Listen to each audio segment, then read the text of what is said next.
Terima kasih Datuk Yang di-Pertua kerana memberi ruang untuk saya turut serta dalam bahas menjunjung kasih titah Yang di-Pertuan Agong dan menyampaikan ucapan sulung saya sebagai ahli Parlimen P203 Lubuk Antu di dalam Dewan Yang Mulia ini.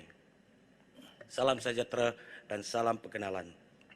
Terlebih dahulu, saya ingin mengucapkan ribuan terima kasih kepada pengundi-pengundi di kawasan Lubuk Antu yang telah memilih saya sebagai wakil mereka di Parlimen P203. Tahniah juga saya ucapkan kepada Yang Amat Berhormat Tambun di atas pelantikan beliau sebagai Perdana Menteri Malaysia yang ke-10.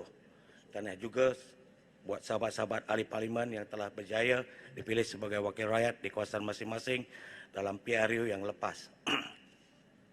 Saya percaya peranan kita sebagai wakil rakyat amat diperlukan dalam menyampaikan pelbagai pandangan dari peringkat akar umbi, berkongsi buah fikiran mengenai hala tuju negara selain berkongsi sebagai mekanisme semak dan imbang dalam proses mengubah dan meluluskan undang-undang. Amat besar mandat yang diberikan oleh rakyat kepada kita untuk membawa suara dan harapan mereka. Dalam era pasca COVID-19 dan PRU 15 ini, sebagaimana yang dititahkan oleh Sri Paduka Baginda Yang di-Pertuan Agong, fokus harus diberikan ke arah membentuk lanskap ekonomi dan politik yang stabil di Malaysia. Atas dasar ini juga, dikala negara dilanda kemelut politik pasca PRU 15, di mana tiada parti politik yang meraih majoriti mudah untuk membentuk kerajaan, kami di pihak GPS mengambil keputusan untuk akur akan nasihat Sri Paduka Baginda untuk mempertimbangkan pembentukan kerajaan perpaduan. Datuk Yang di-Pertua, tahun 2023 ini merupakan tahun yang cukup bermakna buat Malaysia. Ini kerana tahun ini bakal menandakan 60 tahun telah berlalu sejak Perjanjian Malaysia 1963 ditandatangani. Datuk Yang di-Pertua, Jata Negeri Sarawak Bumi Kecalang senantiasa mengingatkan anak negerinya untuk bersatu, berusaha dan berbakti. Apai besar kami, Mendiang Tun juga, Nenek Enda kepada YB Kapit juga pernah berpesan, izinkan saya menggunakan bahasa Iban, Anang Malaysia bakat tebu, manis dipun tabar bak ujung. Artinya Yang di-Pertua, jangan Malaysia ibarat tebu, manis pada permulaan tapi tawa pada penghujungnya. Inilah pegangan yang akan kami bawa sebagai ahli-ahli Parlimen dari GPS dalam memperjuangkan hak-hak Sarawak di Perjanjian Malaysia 1963. Dengan kesempatan ini, saya juga ingin mengucapkan tahniah kepada YB Petrajaya di atas pelantikan bersejarah sebagai timbalan Perdana Menteri pertama dari Bumi Kecalang. Ini adalah bukti bahawa kerajaan di bawah pimpinan Yang Amat Berhormat Perdana Menteri amat serius dalam menunaikan dan menyokong usaha Sabah dan Sarawak untuk menuntut hak-hak keistimewaan dalam MA63. Terima kasih saya ucapkan kepada Yang Amat Berhormat Perdana Menteri juga yang telah membuat pengumuman yang amat signifikan mengenai kenaikan pemberian khas kepada Sabah dan Sarawak di bawah perkara 112 di Perlembagaan Persekutuan daripada 16 juta kepada 300 juta serta memberi kuasa kepada kerajaan negeri dalam membuat keputusan mengenai projek-projek di bawah kos 50 juta ringgit. Pengumuman ini amat dialu-alukan oleh kami di pihak GPS dan diharapkan agar ianya akan disalurkan kepada usaha untuk membawa agenda pembangunan sosioekonomi dan projek-projek penting di kawasan luar bandar di Sarawak.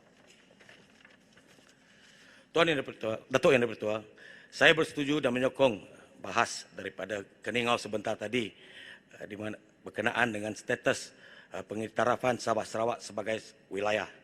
Ini sejajar dengan semangat asal Perjanjian Malaysia di mana Sabah dan Sarawak adalah rakan sekutu dalam pembentukan Malaysia.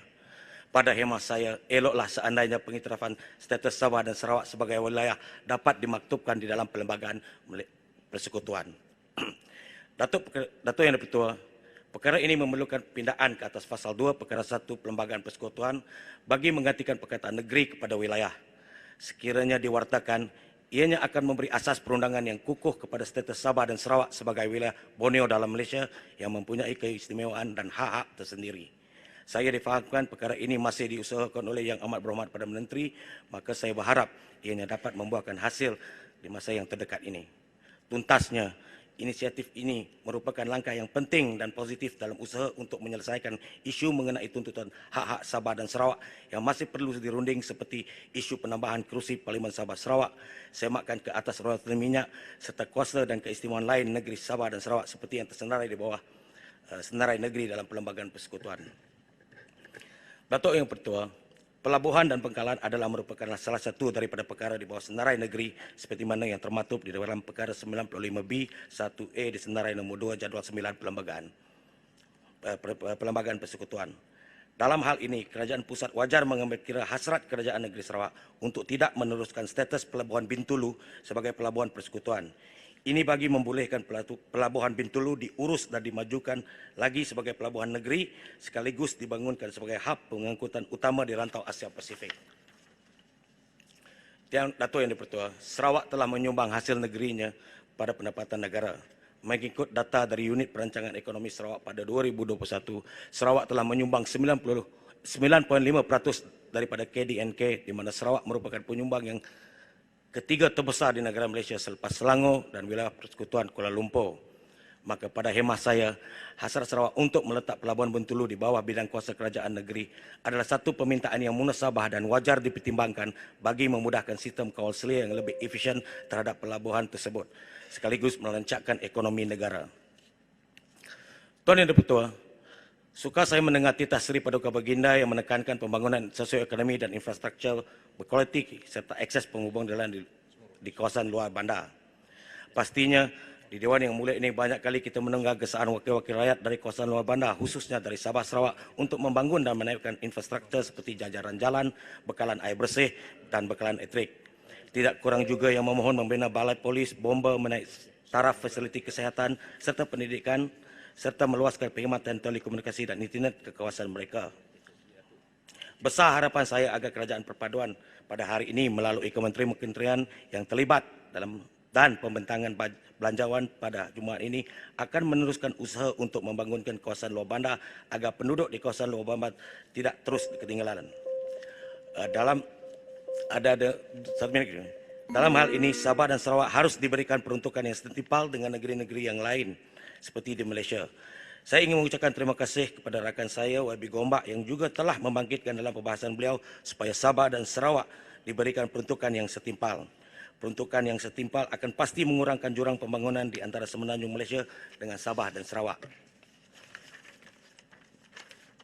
Tuan Datuk Yang Dipertua, walaupun penduduk Sarawak tidaklah seramai penduduk di Semenanjung Malaysia, tetapi haruslah diingatkan bahawa Sarawak harus dinilai dari segi keluasannya yang sebesar Semenanjung Malaysia.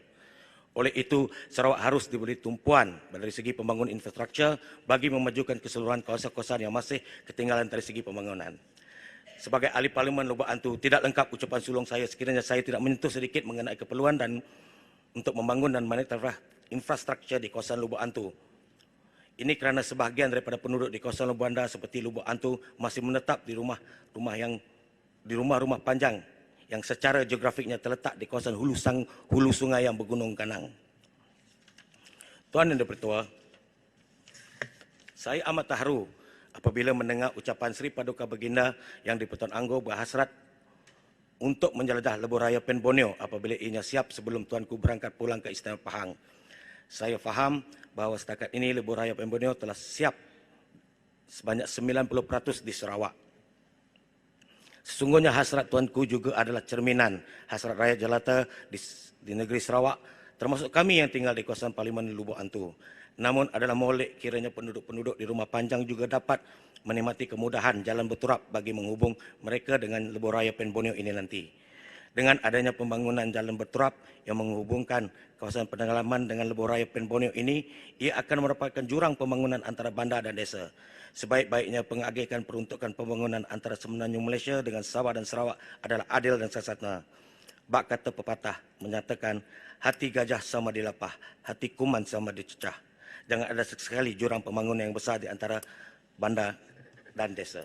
Bantu, tolong gulung. Baik, Tuan Dipertua, pepatah Melayu ada menyatakan, jika tidak kerana angin, masakan pokok bergoyang. Pastinya kita sebagai wakil rakyat sudah lali mendengar pelbagai ura-ura dan kabar angin yang tidak menyenangkan mengenai situasi politik negara. Sebagai rakyat yang cinta ke negara Malaysia, jujur saya ingin nasihat, cukup-cukuplah berpolitik. Rakyat di luar sana sedang menilai kita sebagai wakil rakyat dan mereka sudah muak dengan konflik-konflik politik yang seolah-olah tiada penghujungnya. Seharusnya kita bersama-sama memfokuskan kepada usaha untuk terus membangunkan dan memajukan Malaysia agar dapat bersaing dengan negara-negara serantau. Yang Dipertua, manakah masa saya terakhir, saya mohon untuk mengakhiri ucapan saya pada hari ini. Mewakili penduduk kawasan Lubuk Antu, kami berbesar hati mendengar titah Sri Paduka Baginda Yang di-Pertuan Agong yang amat prihatin akan kehendak dan keperluan rakyat. Lubuk Antu mohon menyokong. Sekian, terima kasih. Terima kasih. Saya jemput Sepitang.